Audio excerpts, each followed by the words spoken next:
నమస్కారం ETV news కు స్వాగతం ముఖ్యాంశాలు ఏపీలో విద్యుత్ సరఫరా పంపిణీ నష్టాలు మరింత తగ్గాలన్న చంద్రబాబు కొత్త కనెక్షన్ల కోసం రైతుల్ని లంచం అడిగితే కఠిన చర్యలు తప్పవని హెచ్చరిక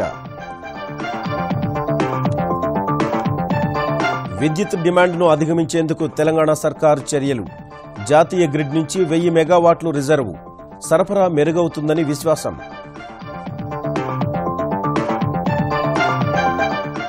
మచిలీపట్నంలో ప్రపంచ స్థాయి లాజిస్టిక్ జోన్ 200 కోట్లతో ఏర్పాటుకు కాంకర్ సంస్థ ప్రతిపాదన నిర్దేశిత గడువులోగా పూర్తి చేయాలని చంద్రబాబు సూచన ఎన్డీఏ రాష్ట్రపతి అభ్యర్థిపై భాజపా సమాలోచనలు ఈసారి దళితుల్ని నిలబెట్టాలని యోచన పరిశీలనలో కేంద్ర మంత్రి థావర్ చంద్ గెహ్లాట్ పేరు నేడు భారత్ బంగ్లా ప్రధానుల ద్వైపాక్షిక చర్చలు 25 ఒప్పందాలు కుదిరే అవకాశం ఇరు దేశాల బంధం నూతన శిఖరాలకు చేరుతుందని మోదీ విశ్వాసం స్వీడన్ రాజధాని స్టాక్హోమ్లో ఉగ్రదాడి భారీ ట్రక్తో దుకాణంలోకి దూసుకెళ్లిన ముష్కరుడు 4 దుర్మరణం మరో 15 మందికి గాయాలు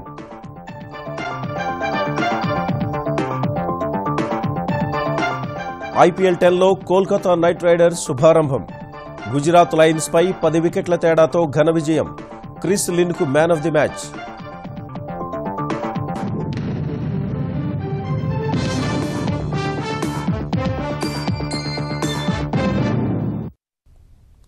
ఆంధ్రప్రదేశ్లో విద్యుత్ సరఫరా పంపిణీ నష్టాలను ఈ ఏడాది కనీసం 1% తగ్గించాలని ముఖ్యమంత్రి చంద్రబాబు నిర్దేశించారు 2016లో 10.51%గా ఉన్న నష్టాలను ప్రస్తుతం 9.82%కి తగ్గించగలిగామని ఈ ఏడాది చివరి నాటికి మరో శాతం తగ్గించాలని లక్ష్యంగా నిర్ణయించారు విద్యుత్ సబ్స్టేషన్లకు ఫైబర్ గ్రిడ్ అనుసంధానం చేస్తున్నందున సరఫరా పంపిణీ నష్టాలను స్పష్టంగా అంచనా వేసే అవకాశం మరింత మెరుగుపడుతుందని అభిప్రాయపడ్డారు విద్యుత్ కనెక్షన్ల కోసం రైతులు ప్రజల్ని లంచం అడిగితే కఠిన చర్యలు ఉంటాయని విద్యుత్ ఉద్యోగుల్ని హెచ్చరించారు ఆంధ్రప్రదేశ్లో ఇంధన శాఖ పనితీరు విద్యుత్ ప్రాజెక్టుల ప్రస్తుత పరిస్థితిపై ఆ శాఖ మంత్రి కళా వెంకట్రావుతో కలిసి ముఖ్యమంత్రి చంద్రబాబు శుక్రవారం సాయంత్రం ఉన్నత స్థాయి సమీక్ష జరిపి లక్ష్యాలను నిర్దేశించారు వినియోగదారులకు నాణ్యమైన విద్యుత్ సరఫరా విద్యుత్ పంపిణీ నష్టాలు తగ్గింపుపై సమగ్ర ప్రణాళిక రూపొందించాలని కోరారు పంపిణీలో నష్టాలు తగ్గితేనే అంతర్జాతీయ స్థాయిలో విద్యుత్ సరఫరా సాధ్యమన్నారు ఈ నెల 27, 28న విశాఖలో దేశంలోని అన్ని రాష్ట్రాల విద్యుత్ మంత్రుల సదస్సు జరగనుందని ఈ కార్యక్రమంలో ఏపీ విద్యుత్ రంగం సాధించిన విజయాలు దేశం మొత్తం అధ్యయనం చేస్తుందని చెప్పారు రాష్ట్రంలో సౌర పవన జల థర్మల్ విద్యుత్ వ్యవస్థలన్నింటినీ అనుసంధానం చేసే విధానంపై అధ్యయనం చేసి ఎక్కడికక్కడ స్మార్ట్ పవర్ గ్రిడ్లుగా ఏర్పాటు చేయాలని సూచించారు త్వరలో ఏర్పాటు చేయబోయే ఇంధన విశ్వవిద్యాలయం విద్యుత్ రంగంలో ఉత్తమ పద్ధతులు నూతన ఆవిష్కరణలు సాంకేతిక విధానాలకు నిలవుగా ఉంటుందన్నారు ఇప్పటి వరకు ఉన్న సాంప్రదాయ వీధి దీపాలు విద్యుత్ స్తంభాల స్థానంలో అంతర్జాతీయ ప్రమాణాలతో కూడిన నాజూకైన విపత్తులను తట్టుకోగల బలమైన విద్యుత్ స్తంభాలు దీపాలను ప్రవేశపెట్టాలని చెప్పారు అన్ని పట్టణ ప్రాంతాల్లో ఒకే తరహా విద్యుత్ దీపాలు స్తంభాలు ఉండేలా చర్యలు తీసుకోవాలన్నారు పైలట్ ప్రాజెక్టుగా విశాఖ తిరుపతి నగరాలలో ఈ తరహా వీధి దీపాలు స్తంభాలను వెంటనే అమర్చాలని ఆదేశించారు వ్యవసాయ పంపు సెట్లన్నింటినీ విద్యుత్ ఆదా చేసే పంపు సెట్లుగా లేదా సౌర విద్యుత్ ఆధారిత పంపు సెట్లుగా మార్చడంలో ఏది తక్కువ వ్యయంతో కూడిందో అధ్యయనం చేసి ఆ విధంగా మార్పు చేయాలని సీఎం సూచించారు వ్యవసాయ గృహ విద్యుత్ నూతన కనెక్షన్ల విషయంలో ఎక్కడైనా అవినీతి ఆరోపణలు వినిపిస్తే సహించబోనున్న చంద్రబాబు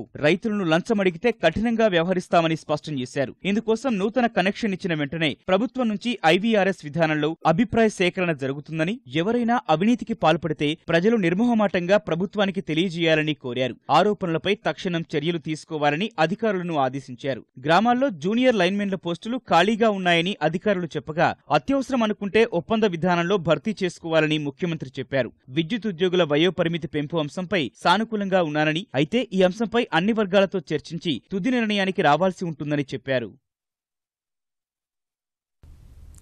భవిష్యత్ విద్యుత్ అవసరాలపై తెలంగాణ ప్రభుత్వం దృష్టి సారించింది దేశంలో ఎక్కడి నుంచైనా విద్యుత్ తీసుకునేందుకు నేషనల్ గ్రిడ్లో 1000 మెగావాట్ల స్లాట్ను రిజర్వ్ చేసుకుంది ఛత్తీస్గఢ్తో ఒప్పందం మేరకు త్వరలో మరో 1000 మెగావాట్లు తెలంగాణకు వచ్చే అవకాశం ఉండగా మొత్తం 2000 మెగావాట్లతో విద్యుత్ సరఫరా మరింత మెరుగుపడనుంది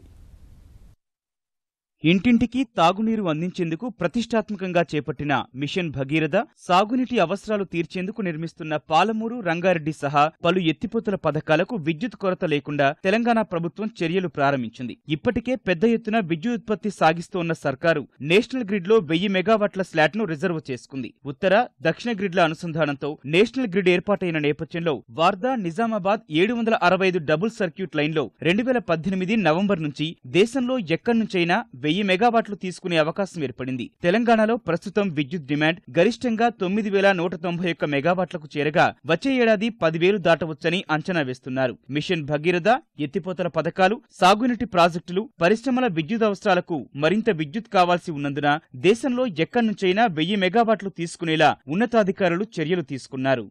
మొత్తంగా కూడా తెలంగాణ రాష్ట్ర ప్రభుత్వం ఎలక్ట్రిసిటీ రంగంలో రేపు రాబోతున్న లిఫ్ట్ ఇరిగేషన్ ప్రాజెక్టులు కావచ్చు, భగీరథ కావచ్చు, లేదా ఇండస్ట్రియల్ పాలసీ వల్ల పెరుగుతున్న ఇండస్ట్రియల్ గ్రోత్ రేట్ కావచ్చు, వీటిని అన్నింటినీ కూడా తట్టుకునే విధంగా ఇటు ట్రాన్స్మిషను, జనరేషను, డిస్ట్రిబ్యూషన్ సిస్టాన్ని తయారు చేసినాం. కొత్త లైన్స్, సబ్స్టేషన్స్, హైదరాబాద్ చుట్టుపక్కల కూడా కారిడార్ను అంటే హెవీ ప్రొటెక్షన్ జోన్లను కూడా తయారు చేసిన ఐలాండ్ సిస్టమ్ అంటుంటాం. Protection 400 kV ring, 220 kV ring, అదే రకంగా 130 kV రింగు కూడా ఫార్మేషన్ చేసి ఉంచినాం. ఇవి కాకుండా సోలార్లో కూడా భారీ మార్పులు చేయగలిగినాం.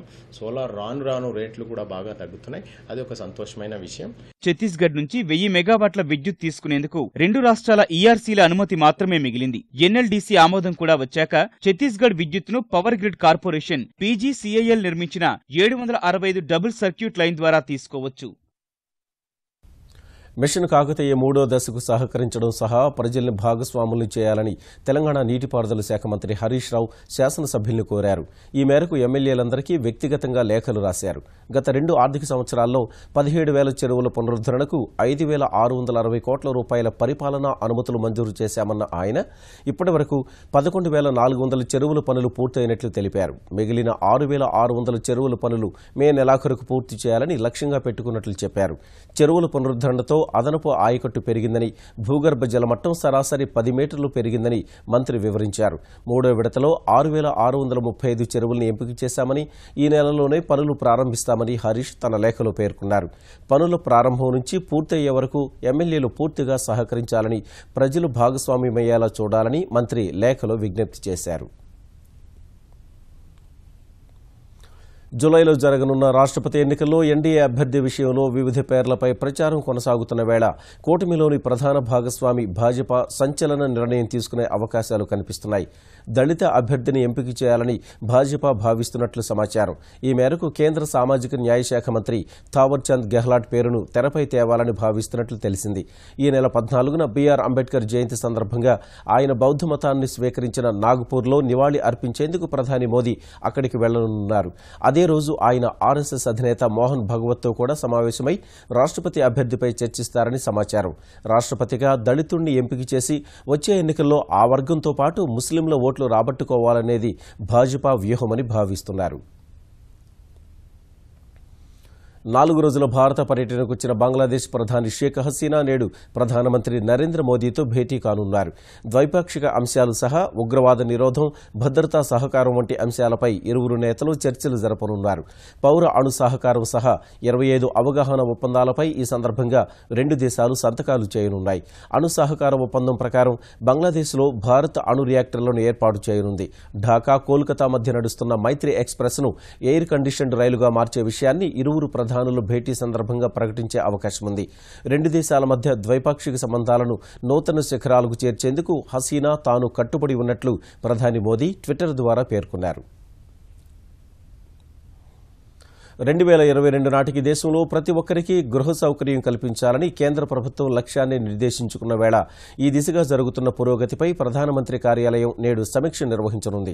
స్థిరాస్తి సంస్థల ప్రతినిధులతో సమావేశం ఏర్పాటు చేసిన ప్రధాని కార్యాలయం అందరికీ ఇళ్ల లక్ష్యం అమలులో ఎదురవుతున్న ఇబ్బందుల్ని సమీక్షించనుంది. అందరికీ అందుబాటులో ఉండే ఇళ్ల ప్రాజెక్టుల్ని మరింత వేగంగా ముందుకు తీసుకువెళ్లడం, ప్రధాని ఆవాస్ యోజన వంటి పథకాల ద్వారా గృహ కొనుగోలుదారులు సులభంగా రాయితీలు పొందే మార్గాలపై స్థిరాస్తి సంస్థల ప్రతినిధులు నివేదిక సమర్పించనున్నారు. ఈ పథకంలో భాగంగా ప్రైవేట్ బిల్డర్ల నుంచి ఒక్క ప్రతిపాదన కూడా రాకపోవడంపై పట్టణాభివృద్ధి శాఖ మంత్రి వెంకయ్యనాయుడు ఇటీవల అసంతృప్తి వ్యక్తం చేసిన నేపథ్యంలో ఈ సమస్య పరిష్కారంపైన ఇవాల్టి భేటీలో చర్చించే అవకాశం ఉంది. పరిసరాల పరిశుభ్రత, ప్రాథమిక విద్య, మహిళా సాధికారత కోసం జాతిపిత మహాత్మా గాంధీ చేపట్టిన చంపారన్ సత్యాగ్రహాన్ని ప్రజలకు మరోసారి పరిచయం చేసేందుకు కేంద్ర ప్రభుత్వం బృహత్తర కార్యక్రమానికి శ్రీకారం చుట్టింది. బాపు కో కార్యాంజలి పేరుతో చంపారన్ సత్యాగ్రహంపై ఏర్పాటు చేయనున్న డిజిటల్ ఎగ్జిబిషన్ను ప్రధాని నరేంద్ర మోదీ సోమవారం ప్రారంభించనున్నారు. ఢిల్లీలోని జాతీయ పురాతత్వ గ్రంథాలయంలో ఏర్పాటు చేయనున్న ఈ డిజిటల్ ఎగ్జిబిషన్లో స్వచ్ఛత కోసం గాంధీ చేసిన కృషిని ప్రధానంగా వివరించనున్నారు. చంపారన్ సత్యాగ్రహ విశేషాలతో పాటు కేంద్రం ప్రతిష్టాత్మకంగా చేపడుతున్న స్వచ్ఛ భారత్ విజయాలను కూడా ఎగ్జిబిషన్ ద్వారా వివరిస్తారు. అత్యాధునిక సదుపాయాలతో ఏర్పాటు చేయనున్న ఈ డిజిటల్ ఎగ్జిబిషన్ ద్వారా స్వచ్ఛత కోసం గాంధీ చేసిన కృషిని వివరించి ఆయన ఆశయంపై ప్రజల్లో మరింత విస్తృత అవగాహన కల్పించాలని కేంద్రం భావిస్తోంది. ఐరోపాలోని పలు నగరాల్లో వాహనాలతో విధ్వంసం సృష్టించిన ఉగ్రవాదులు తాజాగా స్వీడన్ రాజధాని స్టాక్హోమ్లో దాడికి తెగబడ్డారు. స్టాక్హోమ్లో అత్యంత రద్దీగా ఉండే ఓ దుకాణంలోకి ఓ ఉగ్రవాది ట్రక్తో దూసుకెళ్లగా ఈ విధ్వంసంలో 4 ప్రాణాలు కోల్పోయారు. మరో 15 మంది వరకు గాయపడ్డారు. హఠాత్తుగా జరిగిన ఈ పరిణామంతో దుకాణంలోని ప్రజలు భయంతో పరుగులు తీశారు. ట్రక్ సృష్టించిన బీభత్సంతో దుకాణం పూర్తిగా ధ్వంసమవగా ఇది ఉగ్రదాడేనని స్వీడన్ ప్రధాని స్టెఫాన్ లోఫెన్ ప్రకటించారు. ఈ దాడికి సంబంధించి ఒకరిని అక్కడి పోలీసులు అరెస్ట్ చేశారు. దాడితో అప్రమత్తమైన పోలీసులు నగరమంతటినీ తమ ఆధీనంలోకి తీసుకుని ప్రజలు పెద్ద మొత్తంగా ఎక్కడా గుమిగూడవద్దని ప్రకటించారు. వ్యాపార సముదాయాలు, సినిమా థియేటర్లను ఖాళీ చేయించి విస్తృత తనిఖీలు చేపట్టారు. ఈ దాడికి బాధ్యులమంటూ ఇప్పటివరకు ఏ ఉగ్రవాద సంస్థ ప్రకటించుకోలేదు. కృష్ణా జిల్లా మచిలీపట్నంలో ప్రపంచ స్థాయి ఇంటిగ్రేటెడ్ లాజిస్టిక్ మ్యానుఫ్యాక్చరింగ్ జోన్ ఏర్పాటు చేయాలని ఆంధ్రప్రదేశ్ ప్రభుత్వం సంకల్పించింది. తెలుగు రాష్ట్రాలకు అందుబాటులో ఉన్న ఓడరేవు నగరం మచిలీపట్నం మాత్రమేనని, ఇక్కడ లాజిస్టిక్ పార్క్ ఏర్పాటు ఎంతో ప్రయోజనకరమని ముఖ్యమంత్రి చంద్రబాబు అన్నారు. మచిలీపట్నం పరిసరాల్లో 21 లక్షల ఎకరాలలో పండే వరి ఎగుమతికి, ఎరువుల దిగుమతికి ఓడరేవు కీలకంగా మారుతుందని చెప్పారు. శుక్రవారం ముఖ్యమంత్రితో సమావేశమైన కాంగ్రెస్ ఎండీ వి Kalyanarama integrated logistic manufacturing zone ప్రతిపాదనలు అందజేశారు. లాజిస్టిక్ పార్క్ ఏర్పాటుకు గత ఏడాది విశాఖ భాగస్వామ్య సదస్సులోనే కాంగ్రెస్ సంస్థతో ఒప్పందం కుదిరింది. ఇందులో భాగంగా మొదట 300 ఎకరాల్లో 200 కోట్ల పెట్టుబడితో తొలుత లాజిస్టిక్ పార్క్ ఏర్పాటు కానుంది. ప్రతిపాదిత పార్కులో తయారీ రంగ పరిశ్రమలు, గిడ్డంగులు, అసెంబ్లింగ్ యూనిట్లు ఏర్పాటవుతాయి. మచిలీపట్నం రేవు అభివృద్ధి, వ్యాపార వాణిజ్య కార్యక్రమాల విస్తరణ నిమిత్తం చేపట్టిన ఈ ప్రాజెక్టును దశలవారీగా అనుకున్న సమయానికి పూర్తి చేయాలని ముఖ్యమంత్రి చంద్రబాబు ఆదేశించారు. ముఖ్యమంత్రి చంద్రబాబు ఇవాళ విశాఖ జిల్లాలో పర్యటించనున్నారు. నౌకాదళం నుంచి TU-142 యుద్ధ విమానాన్ని స్వీకరించే కార్యక్రమానికి హాజరవుతారు. AN-32 విమానం గల్లంతులో ఆచూకీ తేలిని NAD ఉద్యోగుల కుటుంబాలకు పరిహారం అందిస్తారు. INS డ్యాగన్ నౌకాదళ స్థావరంలో ఈ కార్యక్రమం జరుగుతుంది. తర్వాత సింహాచలం వెళ్లనున్న చంద్రబాబు అక్కడ 2వ ఘాట్ రోడ్డును, కొండపై ఏర్పాటు చేసిన సౌర విద్యుత్ ప్లాంట్ను ప్రారంభిస్తారు. సింహాచలేశును దర్శించుకుని తిరిగి విజయవాడ బయలుదేరుతారు.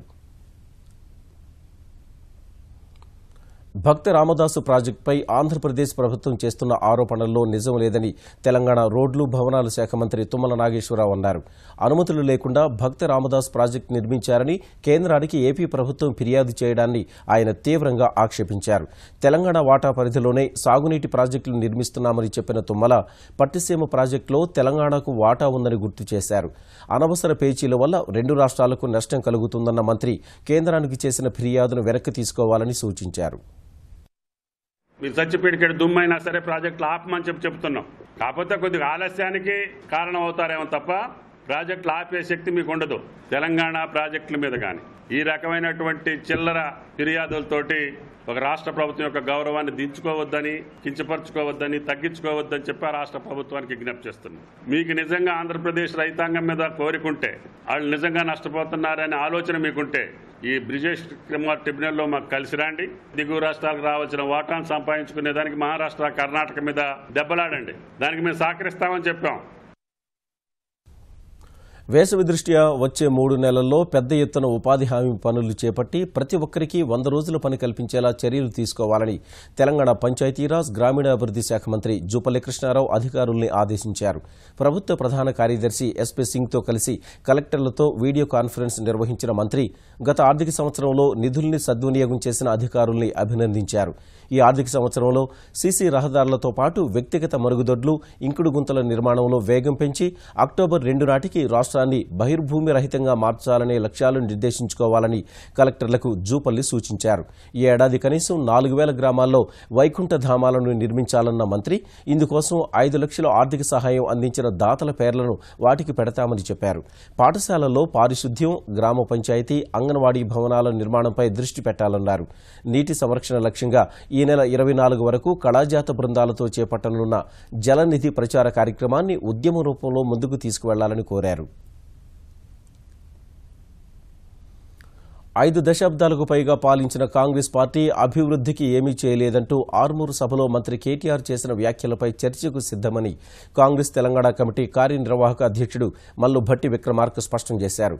తెరాసలో అంతర్గత విభేదాలను కప్పిపుచ్చుకునేందుకు ఆ పార్టీ నేతలు కాంగ్రెస్పై విమర్శలు చేస్తున్నారని ఆయన మండిపడ్డారు.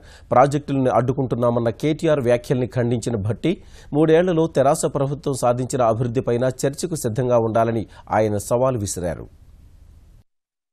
60 ఏళ్లుగా పరిపాలన చేసినటువంటి కాంగ్రెస్ ప్రభుత్వాలు ఏమీ చేయలేదు. 32 మాసాల్లో పసిగుడ్డులో మేము ఏం చేయగలమని అంటున్నారు. పసిగుడ్లు మీరు నిజమే, మీరు ఇంకా కళ్లే తెరవలేదు. మీరు నిజంగా కళ్ళు తెరిచి చూస్తే ఈ రాష్ట్రంలో గాని దేశంలో గాని కాంగ్రెస్ ప్రభుత్వాలు ఏం చేసాయి అనేది అనిపిస్తుంది. మేము ఛాలెంజ్ చేస్తాం. ఈ రాష్ట్రంలో జరిగిన ప్రతి అభివృద్ధి కేవలం కాంగ్రెస్ ప్రభుత్వాల ద్వారా మాత్రమే జరిగాయి. తెలుగు రాష్ట్రాల్లో లారీల సమ్మె ముగిసినప్పటికీ ఆల్ ఇండియా మోటార్ కాంగ్రెస్ దేశవ్యాప్తంగా లారీల సమ్మెకు పిలుపునిచ్చింది. థర్డ్ పార్టీ బీమా ప్రీమియం తగ్గింపుపై ఐఆర్డీఏఏ అధికారులతో చర్చలు విఫలమవగా లారీ యజమానుల సంఘాలు దేశవ్యాప్త సమ్మెకు దిగాయి. చలాన్, టోల్ రుసుముల తగ్గింపు, డాలర్ రేటు ప్రకారం డీజిల్ ధరల అమలు వంటి డిమాండ్లతో ఈ సమ్మె కొనసాగనుంది. వీరితో పాటు తెలంగాణ వ్యాప్తంగా ఒకరోజు బంద్ పాటించాలని ఆటో సంఘాల ఐకాసే పిలుపునిచ్చింది. బీమా ప్రీమియం ధరలు, రవాణా రుసుములు తగ్గించాలని, ఓలా, ఉబెర్ సంస్థలను రద్దు చేయాలన్న డిమాండ్లతో ఆటో సంఘాల ఐకాసా ఇవాళ బంద్కు పిలుపునిచ్చింది. నల్లధనాన్ని చట్టబద్దం చేసేందుకు సృష్టించిన డొల్ల సంస్థల గుట్టు రట్టు చేసేందుకు సీబీఐ నడుం బిగించింది. హైదరాబాద్లో 2 డొల్ల కంపెనీలను సీబీఐ గుర్తించింది. బర్కత్పురాలోని ఏరోస్పేస్ టెక్నాలజీ ల్యాబ్, హబ్సిగూడలోని ఎంబెడెడ్ కంప్యూటింగ్ ల్యాబొరేటరీలు బోగస్ సంస్థలుగా దర్యాప్తు సంస్థ తేల్చింది. గత ఏడాది నమోదైన ఓ కేసు దర్యాప్తు చేస్తున్న సందర్భంలో ఈ 2 సంస్థల వ్యవహారం బయటకొచ్చింది. రిజిస్ట్రార్ ఆఫ్ కంపెనీస్ నుంచి ప్రాథమికంగా కొన్ని వివరాలు సేకరించిన సీబీఐ శుక్రవారం ఏకకాలంలో సోదాలు నిర్వహించి 2 కంపెనీల డైరెక్టర్లు కేవలం బినామీలే అని తేల్చింది. నల్లధనాన్ని సర్దుబాటు చేసేందుకు ఈ రెండింటినీ సృష్టించినట్లు గుర్తించారు. హబ్సిగూడ, బర్కత్పురాల్లోని చిరునామాల్లో సోదాలు చేశారు. ఈ కంపెనీల వెనుక అసలు సృష్టికర్తలు ఎవరు, ఎంత నల్లధనం మార్పిడి చేశారనే విషయాలపై లోతుగా దర్యాప్తు చేస్తున్నారు. డైరెక్టర్లుగా ఉన్న వారిని ప్రశ్నించినట్లు తెలుస్తోంది. తప్పుడు పత్రాలతో హైదరాబాద్ ఎల్బీ నగర్ ఎస్బీహెచ్ నుంచి 53 కోట్ల రుణం కాజేసిన వ్యవహారంపై సీబీఐ కేసు నమోదు చేసింది. కామారెడ్డికి చెందిన ఓ వ్యాపారి ఈ వ్యవహారంలో కీలక పాత్ర పోషించినట్టు తెలుస్తోంది. ఓ సంస్థ పేరుతో స్టేట్ బ్యాంక్ ఆఫ్ హైదరాబాద్ నుంచి 53 కోట్ల 80 లక్షల రూపాయల రుణం పొంది రుణ వాయిదాలు చెల్లించకపోవడంతో బ్యాంకు అధికారులు పూచీకత్తుగా ఉన్న ఆస్తుల్ని అమ్మేందుకు ప్రక్రియ ప్రారంభించారు. అయితే రుణం కోసం పూచీకత్తుగా ఇచ్చిన ఆస్తుల దస్తావేజులు బోగస్ అని గుర్తించారు. ఎస్బీహెచ్ ఉన్నతాధికారుల ఫిర్యాదు మేరకు బెంగళూరు సీబీఐ అధికారులు కేసు నమోదు చేశారు. హైదరాబాద్, కామారెడ్డిలోని మొత్తం 6 ప్రాంతాల్లో సోదాలు నిర్వహించి కీలక ఆధారాలు సేకరించారు. బ్యాంకు అధికారుల పాత్ర కూడా ఉన్నట్లు దర్యాప్తు అధికారులు అనుమానిస్తున్నారు. కడప జిల్లా నుంచి కువైట్కు తరలించేందుకు సిద్ధం చేసిన మాదక ద్రవ్యాలను డైరెక్టరేట్ రెవెన్యూ ఇంటెలిజెన్స్ అధికారులు చాకచక్యంగా పట్టుకున్నారు. ప్రొద్దుటూరుకు చెందిన మహమ్మద్ రఫీ మాదక ద్రవ్యాలను నింపిన 8 జీన్స్ ప్యాంట్లను కువైట్కు పార్సిల్ చేశాడు. పక్కా సమాచారం అందుకున్న డీఆర్ఐ అదనపు డైరెక్టర్ ప్రసాద్ నేతృత్వంలో అధికారులు హైదరాబాద్లోని ఓ కొరియర్ సంస్థలో సోదాలు జరిపి కువైట్కు రవాణా అవుతున్న పార్సిల్ను స్వాధీనం చేసుకున్నారు. అందులోని జీన్స్ ప్యాంట్లను పరిశీలించగా నడుము భాగాన నిషేధిత మెథోక్విలోన్ మాత్రలను గుర్తించారు. మొత్తం 860 గ్రాముల మాదక ద్రవ్యాలు ఉన్నట్లు తేల్చారు. వాటి విలువ 9,20,000 ఉంటుందని డీఆర్ఐ అదనపు డైరెక్టర్ ప్రసాద్ వెల్లడించారు. ప్రొద్దుటూరులో కొరియర్ చేసిన నిందితుడిని పట్టుకుంటామని చెప్పారు. పర్యాటక రంగ ప్రోత్సాహానికి కేంద్ర ప్రభుత్వం విశేష ప్రాధాన్యం ఇస్తున్న వేళ ప్రపంచ ఆర్థిక వేదిక 2 ఏళ్లకోసారి ప్రకటించే పర్యాటక ప్రయాణ పోటీతత్వ జాబితాలో భారత్ తన స్థానాన్ని మరింత మెరుగుపరుచుకుంది. 2013లో 65, 2015లో 52 స్థానంలో ఉన్న భారత్ తాజాగా ప్రకటించిన జాబితాలో 40వ స్థానానికి చేరుకుంది. జాబితాలో స్వీడన్ తొలి స్థానం దక్కించుకోగా ఆసియా నుంచి జపాన్ 4, చైనా 13వ స్థానంలో నిలిచాయి. ఈ జాబితాలో భారత్ 40వ స్థానం దక్కించుకోవడం పట్ల ప్రధానమంత్రి నరేంద్ర మోదీ సంతోషం వ్యక్తం చేశారు. భారత్ ఈ ఘనత సాధించడం చాలా గొప్ప విషయమని, పర్యాటక రంగానికి ప్రభుత్వం ఇస్తున్న ప్రాధాన్యానికి నిదర్శనమని ట్విట్టర్లో ప్రధాని తెలిపారు.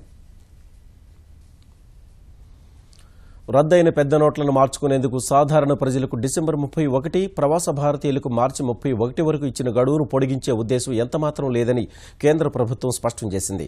ఈ మేరకు సుప్రీంకోర్టులో దాఖలు చేసిన ప్రమాణపత్రంలో పేర్కొన్న కేంద్రం అన్ని విషయాలు కూలంకుషంగా పరిశీలించిన తర్వాతే గడువు తేదీని నిర్ణయించినట్లు తెలిపింది.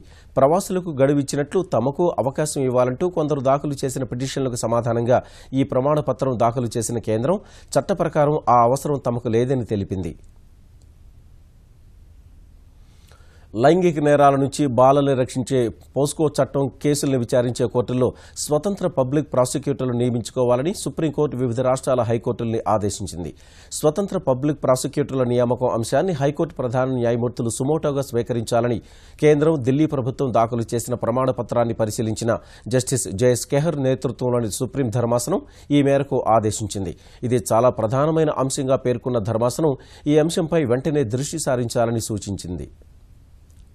ఇక ముఖ్యాంశాలు మరోసారి. ఏపీలో విద్యుత్ సరఫరా, పంపిణీ నష్టాలు మరింత తగ్గాలన్న చంద్రబాబు. కొత్త కనెక్షన్ల కోసం రైతుల్ని లంచం అడిగితే కఠిన చర్యలు తప్పవని హెచ్చరిక. విద్యుత్ డిమాండ్ను అధిగమించేందుకు తెలంగాణ సర్కారు చర్యలు. జాతీయ గ్రిడ్ నుంచి 1000 మెగావాట్ల రిజర్వు, సరఫరా మెరుగవుతుందని విశ్వాసం.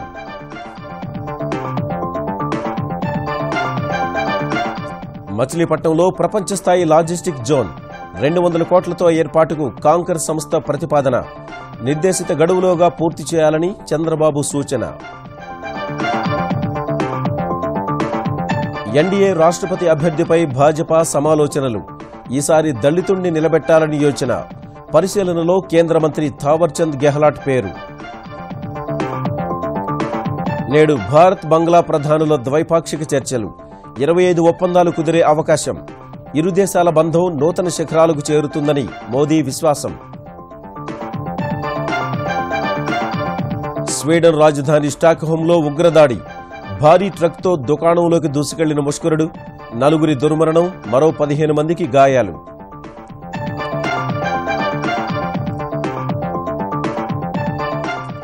ఐపీఎల్ 10లో కోల్కతా నైట్ రైడర్స్ శుభారంభం. గుజరాత్ లయన్స్ పై 10 వికెట్ల తేడాతో ఘన విజయం. క్రిస్ లిన్కు మ్యాన్ ఆఫ్ ది మ్యాచ్.